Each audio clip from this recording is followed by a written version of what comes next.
आईला हा इथं काय करतोय? कोण आहे हा?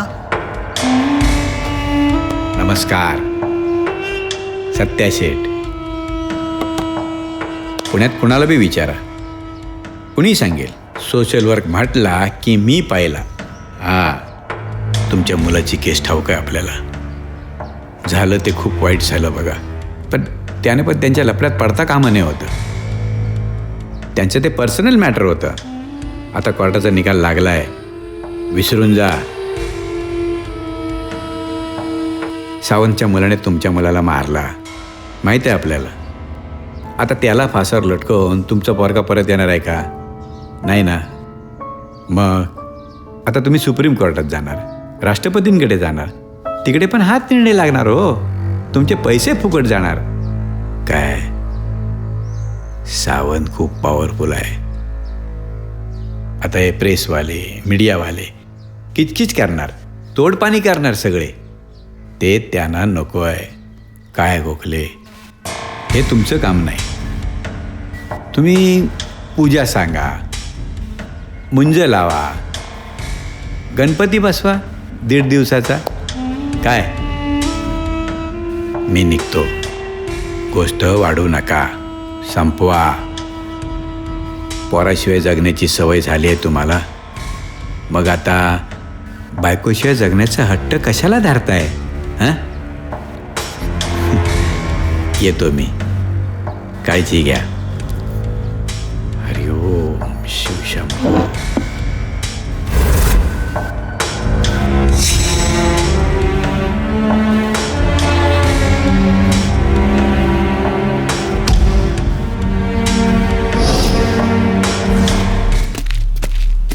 दादा, कोणीतरी आलंय.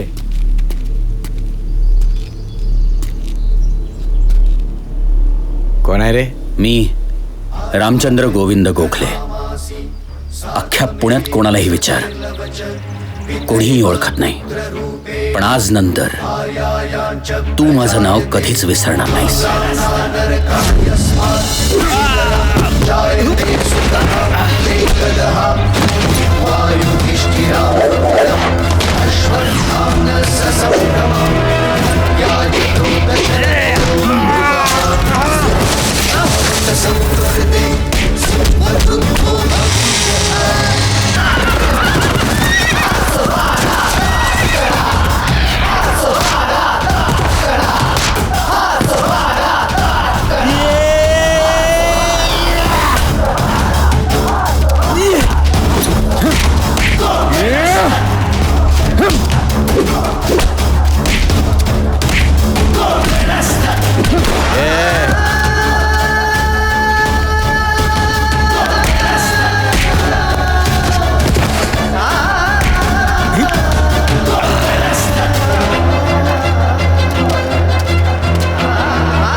सत्या शेठ,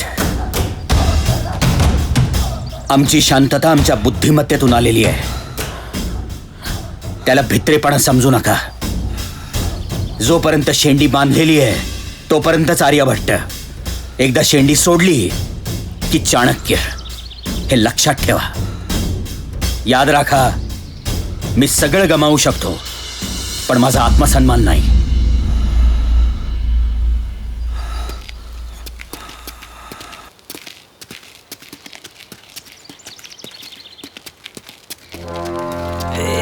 Gokhale,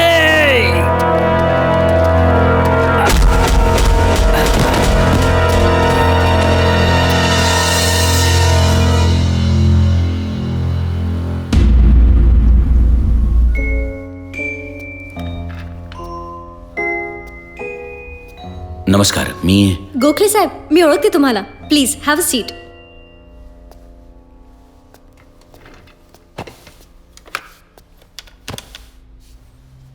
hello sir, mister Gokhale आलेत. Hello sir, very sorry to keep you waiting. पण मी आत्ताच आलोय. Please come in. Good afternoon sir. Sit down.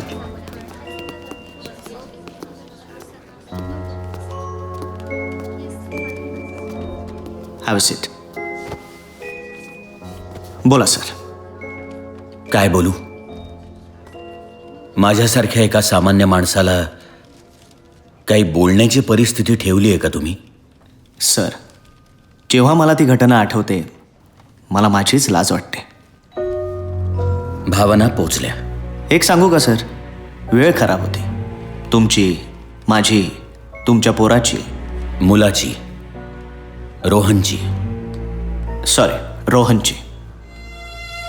तो एपिसोड आपल्या सगळ्यांसाठीच वाईट होता. Sorry again. त्या एपिसोडमध्ये माझा मुलगा मारला गेला, Harshvardhan.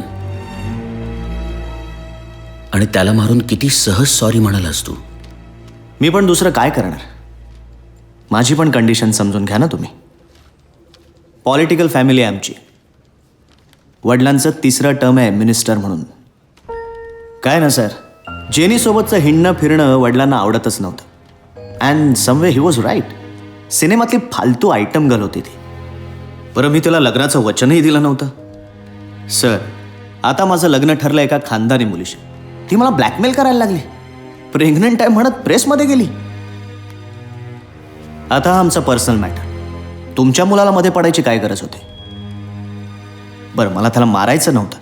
It was just an accident. प्रकरण इतकं साधं होतं तर रोहनला ड्रग पेडलर बनवायची काय गरज होती? खरंच गरज नव्हती.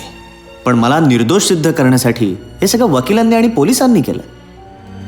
पण त्यामुळे तुम्हाला काय सहन करायला लागतंय हे समजतंय मला. एवढी समज आहे तुला? सर, एवढाही वाईट माणूस नाही आहे मी. चूक झाली, एकदा सुधारायची संधी द्या. दिली. थँक्यू.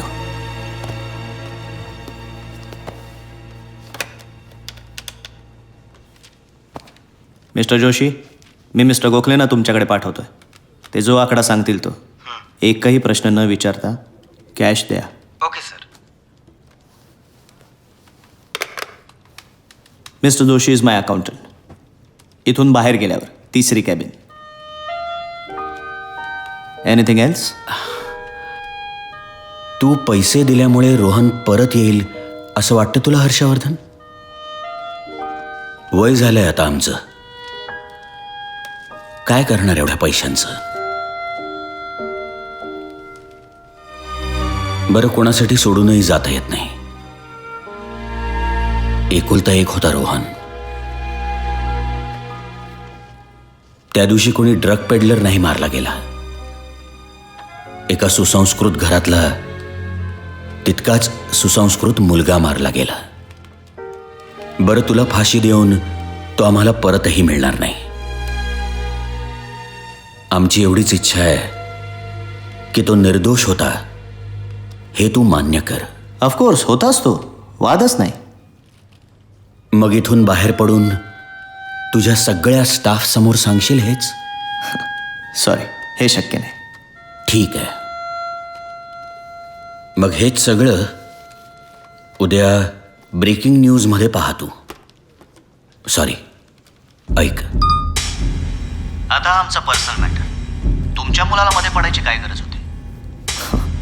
बरं, मला त्याला मारायचं नव्हतं. It was just an accident. तुम्हाला खरोखर वाटतं तुम्ही बाहेर घेऊन जाऊ शकाल? हा रोहनच्या निर्दोष असण्याचा पुरावा आहे. मला निर्दोष सिद्ध करण्यासाठी हा बाहेर नेण्यापासून या जगात तरी मला कोणी अडवू शकत नाही. खरं तर हे सगळं मी गुपचूप करू शकलो असतो. पण ताठ कण्याचा एक बाणा असतो, स्पष्ट वक्तेपणाचा, निर्भयतेचा.